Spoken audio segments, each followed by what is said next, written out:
talking about the invasion that is occurring on our southern border by illegal aliens under the guise of humanitarianism for children and women. This is only a part of the picture. There's a great article by Todd Starnes of Fox News. Medical staff warn, keep your mouth shut about illegal immigrants or face arrest.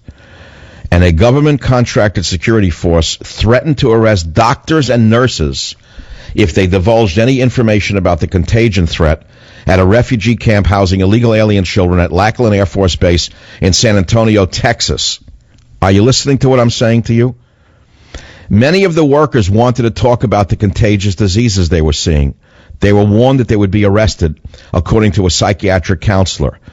The sources said workers were guarded by a security force from the Baptist Family and Children's Services, which Department of HHS hired to run the Lackland, Texas camp.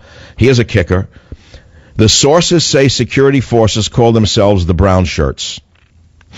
Are you listening to what is coming into your country because you're such a good liberal and you don't want to be considered a racist?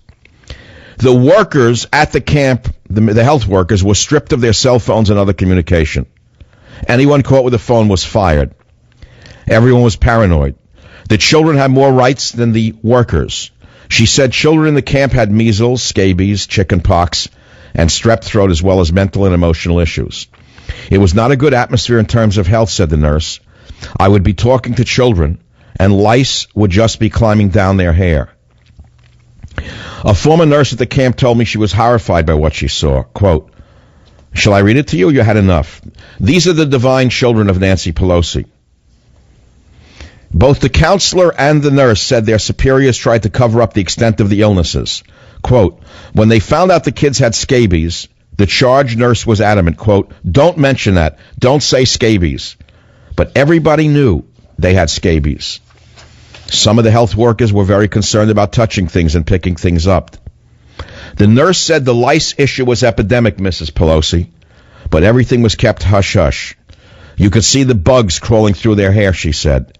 After we would rinse out their hair, the sink would be loaded with black bugs. The nurse told Todd Starnes she became especially alarmed because their files indicated the children had been transported to Lackland on domestic charter buses and airplanes. That's what alerted me, she said. Oh, my God, they're flying these kids around. Nobody knows that these children have scabies and lice. To tell you the truth, nobody knows it. So you about to fly on the July 4th weekend? Maybe you'll pick up a little visitor from the South that was left behind on the seat. Anyone listening to what I'm saying to you? You know, I want to repeat a line that I said 20 years ago on radio, which is that microbes do not discriminate. And this is aimed at Bill Maher. This is aimed at Mr. Colbert.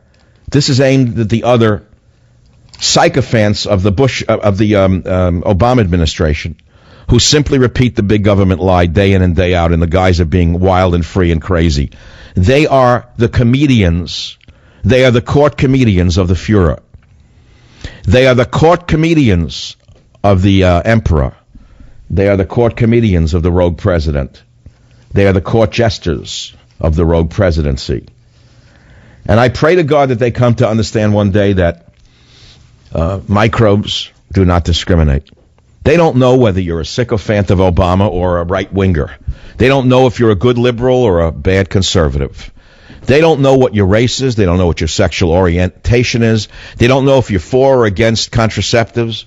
Microbes don't know if you're gay or straight. All they know is that they see a host and they jump on it. And so if you wake up one day with one of these diseases, don't say I didn't warn you. There's not a sane nation on earth that would permit infected immigrants into their country. Not a sane nation on earth that permits this. And so by definition, we are an insane nation being ruled by an insane leadership. Now, this is nothing new. This is nothing new. I've been saying this long before I began in radio. I began in 94, but I told you in 82 I tried to publish a book on the subject. And I had 6 or 7 books out by then. I tried to publish it along with the dean of one of the greatest schools of public health in America. Better than Harvard, by